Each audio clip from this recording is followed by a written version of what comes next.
I grew up in a quiet rural town, on a dead-end road with only a few houses spread far apart. My parents worked long hours, so from the age of 8, I spent a lot of time outside alone. Back then, the woods behind our house felt like my own little world. I would run around, climb trees, and pretend I was exploring some secret land, but the woods were never as empty as I thought. The first time I noticed something strange was on a warm afternoon in late spring. I was sitting on a fallen tree, poking a stick into the dirt, when I heard the sound of someone breathing, slow, steady, almost like they were standing right behind me. I spun around, expecting to see one of the neighbor kids, but no one was there. The woods were completely still. The next part continues immediately. A few days later, I heard it again. Same slow breathing, same feeling that someone was watching me. At first, I tried to ignore it. You don't want to admit you're scared of nothing when you're 8, but I could never shake the crawling feeling on the back of my neck. One day after school, I was playing with my action figures under the big oak tree near our yard. The woods were only about 20 feet away. I was making the characters fight each other when one of them suddenly got kicked. Not fell, kicked. It slid across the dirt almost a foot. I froze. There was no wind, no animal around. I stared at it for a long minute before crawling over to pick it up. That's when I heard it, the faint crunch of footsteps, slow, deliberate, coming from the tree line. I remember whispering, "Hello." No answer. Just 2 more slow steps. I ran inside so fast I dropped half my toys. My parents brushed it off, saying I probably heard a deer or something, but deer don't kick toys, and they don't breathe like that. A couple of months went by without anything weird happening. I actually kind of forgot about it, until the night everything changed. I woke up around 2 a.m., thirsty. The house was silent except for the hum of the refrigerator down the hall. I slipped out of bed and walked to the kitchen. Our kitchen had a big window that faced the backyard and the woods. As I was filling my glass, something caught my eye. Movement. Slow movement. There was someone standing at the tree line. I couldn't make out features. The figure was tall, leaning slightly forward, as if trying to get a better look at the house. I remember my heart pounding so hard my hands shook. The shape didn't move. It didn't shift. It just stood there, watching. I ducked down beneath the window and stayed crouched on the cold tile floor, too scared to breathe. After a minute, curiosity got the better of me. I slowly lifted my head just enough to see. The figure was gone, but the branches where it had stood were still swaying, as if something had moved through them just seconds earlier. The next morning, I told my dad. He grabbed his shotgun and checked the woods, but he didn't find anything. Still, he installed motion lights and told me not to play outside alone for a while. Months passed. Nothing happened. The motion lights never went off. Eventually, I grew older and stopped playing outside. The woods didn't scare me anymore. They were just something I had outgrown. But then, when I was 13, the local sheriff's department came to our house. They went door to door down our whole road. My mom answered the door, and I watched from the hallway as the deputy explained they were investigating remains found in the woods. Old remains, several years old. The skeleton belonged to a very tall man. The deputy said the estimated time of death was between 5 and 7 years earlier. My stomach dropped. That was around the same time I kept hearing breathing behind me in the woods. Same time my toy got kicked. Same time someone stood at the tree line watching me through the window. I had always assumed that whatever I heard back then was alive, but the idea that I might have been followed, watched, even approached, by something that was already dead. I still don't like thinking about it, because the remains were found deep in the woods, but the man I saw that night was standing upright, completely still, as if he never died at all.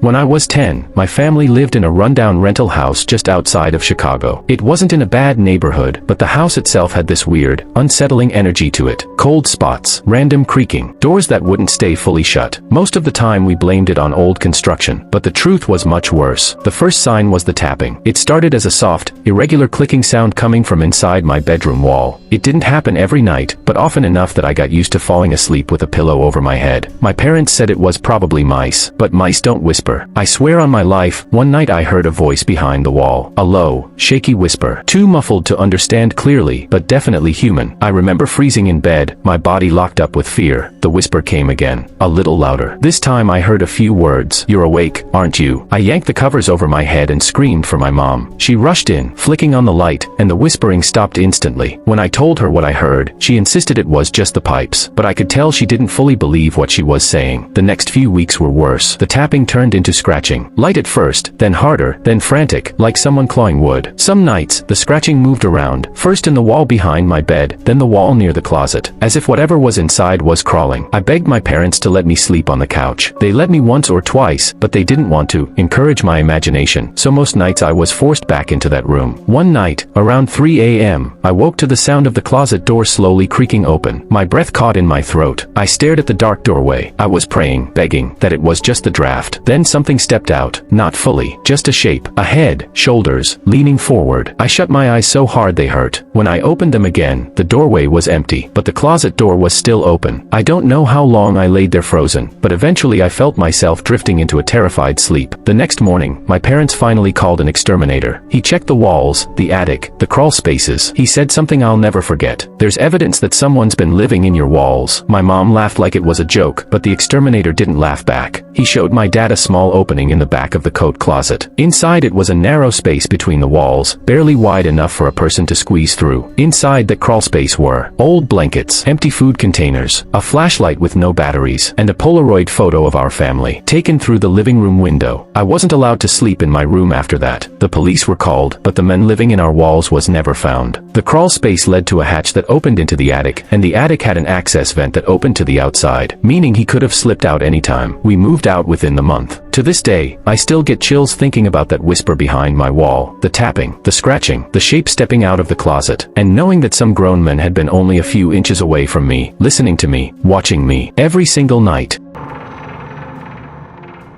When I was 6 years old, I had an imaginary friend named Milo. At least, that's what my parents called him. I don't remember naming him that. I don't even remember choosing to have an imaginary friend. He just showed up. My parents first heard about Milo when I told them he wanted a plate at the dinner table. They brushed it off as childhood imagination, but I kept insisting. Eventually they set out an extra plate as a joke, and I remember smiling like it was the nicest thing anyone had ever done for me, because to me, Milo was real. I could see him. Milo was a boy around my age, but pale, very pale. His hair looked wet all the time, hanging in clumps across his forehead, and he never smiled, not once. At first, he didn't talk much. He mostly followed me around quietly, watching me play. But after a few weeks, he started speaking, and that's when things turned dark. One morning, while I was coloring, Milo leaned beside me and whispered, "Your house isn't safe." I asked what he meant, but he only stared with this hollow expression. Later that night, he whispered again, "Someone's coming." I told my mom, and she laughed, brushing my hair back. That's enough spooky stories before bed.